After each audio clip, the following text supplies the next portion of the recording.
Yeah, no, it's good. Or they're excited because it's like, ooh, we're gonna get to talk about something and move something forward, right? Like we're gonna make something hay here. Well, Yeah. that's cool. So yeah, so what is it? What do you tell your students about that kind of thing? I mean, I know do you kind of you teach and talk about entrepreneurship, right? As Yeah. far as taking some of the science and applying it to the business world. So what do you kind of tell some of your students, or what are you teaching them about getting kind of started up? Because I'm assuming that could be applicable to any young person maybe that is thinking of starting a business, even if they're out of school. Yep. Yeah.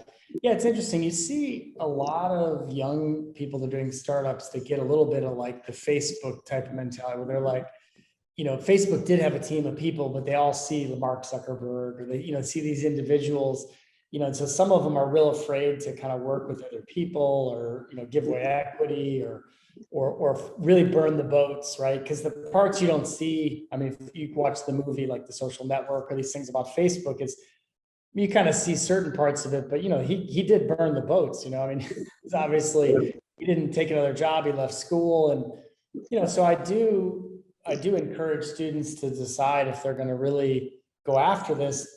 Try to find some partners, like, do it with some people that you might enjoy working with, and don't be afraid to actually, go after this full time.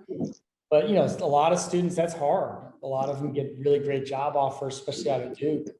They're getting faced with 150, 160K starting salary somewhere. It's really tough to turn that down. Oh yeah, I never thought of that. So there's that. So you're saying is that they've got that as an option, which at that point, obviously that sounds like a ton of money. It's a lot of them, I would assume. And then, but then it's like their idea of entrepreneurship might be a little bit too head in the clouds. Yeah, yep, yep, yeah. So I mean, again, a lot of the companies fail, that as you kind of alluded to, a lot of these that people start up, they don't make it. And, there's only a handful that make it to the level of Facebook or Amazon or Twitter. I mean, but having said that, a moderately successful app-based startup, some of these things are selling for still $1 billion, right? There, Yeah.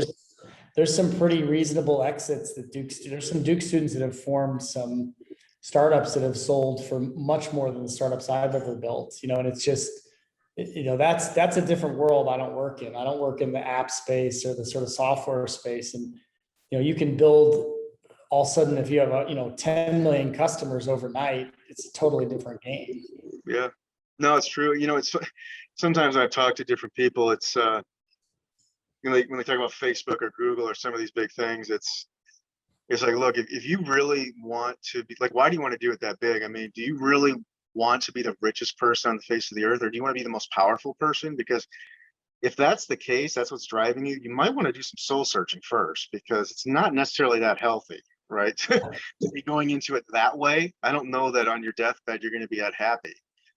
So maybe you can do plenty of good exits and work with your friends, so to speak, your entire life, and have a very good life Yeah. without getting that big, right? I mean, and that's people, relationships and stuff. That's everything. I mean, that's one thing that I would say, going back to the beginning, was I knew relationships were important, but I don't think nearly enough stock in how important they were.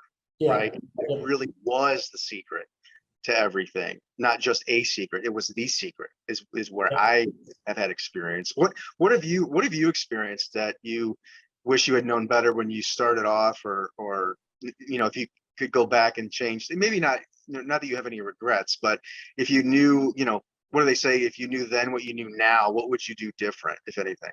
Yeah. I would agree with you on the relationship side.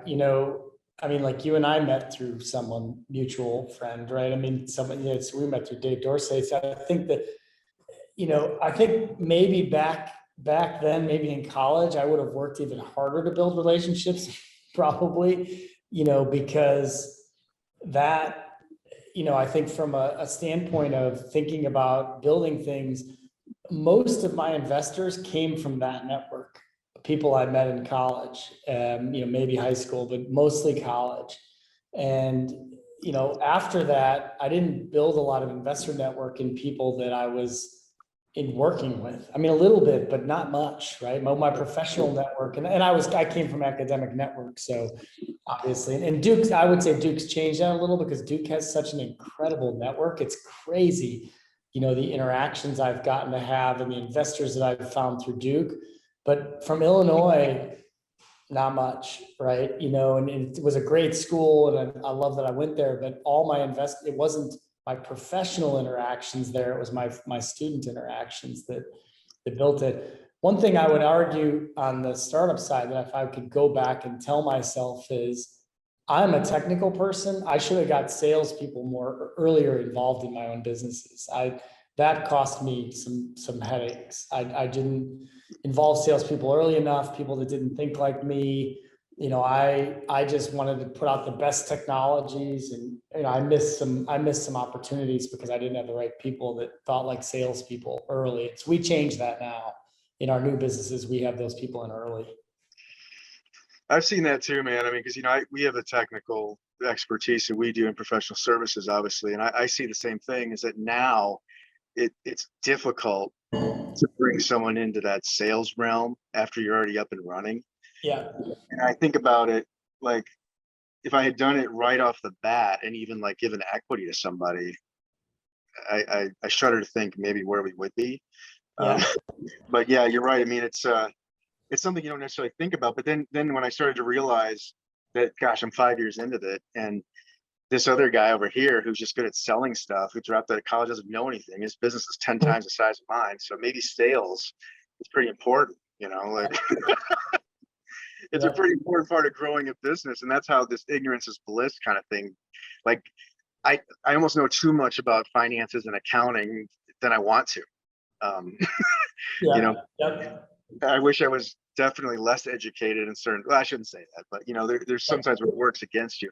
I did have a question for you that I thought maybe somebody watching this might get some help on, because I think it's sort of I almost want to call it it's something that a lot of people struggle with. And I think that is the entrepreneur that sort of has that control issue, that has a hard time letting go. We see that a lot where, every now and then we'll have somebody come in and they say, hey, here's my business, and, I want to take it to the next level. And they're maybe 3 years into it. But then sometimes we'll see somebody who comes in, has a similar business, and they've been at it for 15 years. And so immediately I'm thinking, why aren't they further ahead? There has to be something going on with the control that they're putting over the business and not letting it flourish. Are you able to put yourselves maybe in the mind of those people, or you ever experience those kind of feelings where you can say, I would recommend that people that have that issue of not letting go, or not bringing other people, or delegating, or letting go of some of the control, is there anything you could tell them, or advice you could give them to start to free themselves of that bondage, if you will? Yeah. So the thing, I see this very commonly. So a lot of university professors don't want to give up ownership, or they didn't want to like control, or it's a very common thing. And, I think the most important thing for someone to realize is they don't own a percentage of the future business. And it sounds a little simple at first, but think about it this way. People run this calculation in their head all the time. They're like, this business someday could be worth $100 million. And if I own 75% of it, I own $75 million. And it's all just fluff. You have no clue if you can get there by owning 75% of the business, right? It happens, I don't know how much Zuckerberg owned to Facebook. Like there's other people that have done it, but people run that calculation in their head to the point that even when they're diluted, they're like, well, now I only own 35%, but the business is like 10 times more valuable. You really only, I think the one thing I tell people is, you only own today what your percentages of the business is worth. So stop thinking about it in a percentage standpoint. Your business is worth $1 million and you own 50%, you have 500K. And don't worry about how much the business will be worth, because I think they miss the opportunity. A lot of businesses fail because people just don't want to give up percentage ownership or control to people that can help. I'm the exact opposite. I've always wanted to bring in other people that can share in the upside, and I think we get a bigger pie at the end. Do you think you do that because you know it makes good business sense, or because you think you get some personal satisfaction of watching others succeed and flourish, or it could be both? Yeah, it's a little bit of both, but I think the main reason I do it is the business sense. I've over the years, as I've gotten a little bit older, I have enjoyed watching others, benefit from it. That's been satisfying. And the CEO of one of our businesses that exited was, relatively young. He was 30. And so he had a really big exit at that age and so that's kind of stuff is fun to see as well. But I will tell you, almost every time someone's not wanting to be diluted, they're thinking about their business in the future. They somehow think, if there's a magical fairy that can get me to $1 billion business where I own the same amount, this would be awesome. Yeah, Unfortunately, it doesn't exist. yeah. There's no way to get there. You need money and you need people and you need things to get there.